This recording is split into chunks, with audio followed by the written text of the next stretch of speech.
एक राज्य में एक दंपति रहते थे और वन में लकड़ी काटकर बीन कर लाते और उन्हें बेचकर अपनी आजीविका चलाते थे। वैशाख का माह आया तो सभी को वैशाख पूर्णिमा का स्नान करते देख लकड़हारा की पत्नी भी नहाने चल दी।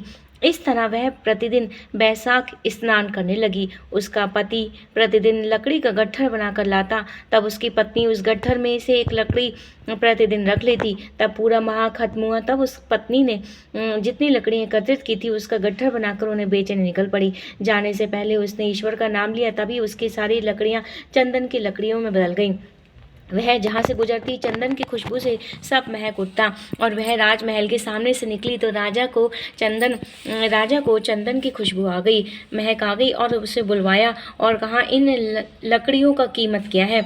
यह सुनकर वह बोली, जो आपकी इच्छा हो दे दो, मुझे तो इतनी कीमत चाहिए जिससे मैं ब्राह्मणों को भोजन करवा सकूं। राजा ने उसे 5 ब्राह्मणों को भोजन करवाने के अनुमान से सामग्री उसके घर पर भिजवा दी। तब उसने भोजन बनाकर ब्राह्मणों को भोजन करवाया और साथ में दक्षिणा भी दी। तब ब्राह्मण जाने लगे तो उन्होंने उसे आशीर्वाद दिया। सभी के जाने के पश्चात ईश्वर की कृपा से उसका घर महल में बदल गया।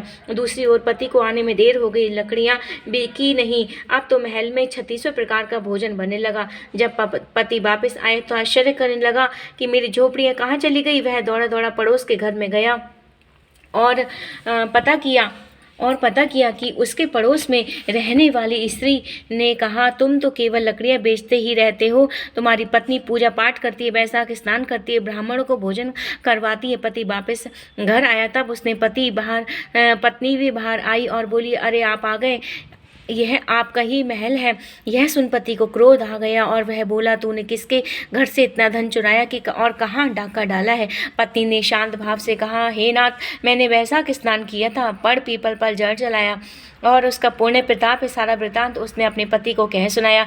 यह सुनकर पति बहुत प्रसन्न हुआ और प्रसन्नता से महल के अंदर चला गया। पत्नी के साथ भोजन किया। अतः वैशाख स्नान का अपना महत्व है, यह सभी को करके इसका लाभ लेना चाहिए। ईश्वर की कृपा से जिस प्रकार इन दोनों दंपति पर कृपा हुई, उसी प्रकार से ईश्वर की कृपा सबको प्राप्त मिले। बोलिए वैशाख माह की जय। जैसे उनके कष्ट हरे, ईश्वर सबके कष्ट हरे। और आप मेरे चैनल पर अगर पहली बार आए तो प्लीज़ इसको सब्सक्राइब कीजिएगा और मेरे चैनल की बेल आइकन दबाइएगा ताकि मेरी हर वीडियो आप तक पहुंच सके। आज मैं आपके लिए लेकर आई थी वैशाख माह की एक कथा और दूसरी कथा भी मैं अपने चैनल पर डाल दूंगी, इसको भी आप सुनिएगा। इसे सुनने से बहुत ही पुण्य प्राप्त होता है और हो सके तो वैशाख मास में स्नान कीजिएगा। अगर पूरे मास में स्नान ना कर सके तो लास्ट के जो 3 होते हैं, त्रयोदशी, चतुर्दशी और पूर्णिमा, इन 3 दिनों में किया गया व्रत, दान, स्नान, ये बहुत ही अक्षय पुण्य को देने वाला होता है, क्योंकि इस माह में अक्षय तृतीया भी होती है। तो प्लीज़ इसका आप ज़रूर ध्यान रखिएगा और कोशिश कीजिएगा कि ज़्यादा से ज़्यादा इसको फॉलो कर सके, क्योंकि ये आपके पुण्य को अक्षय बना देगा। जय श्री कृष्णा, जय श्री राधे राधे।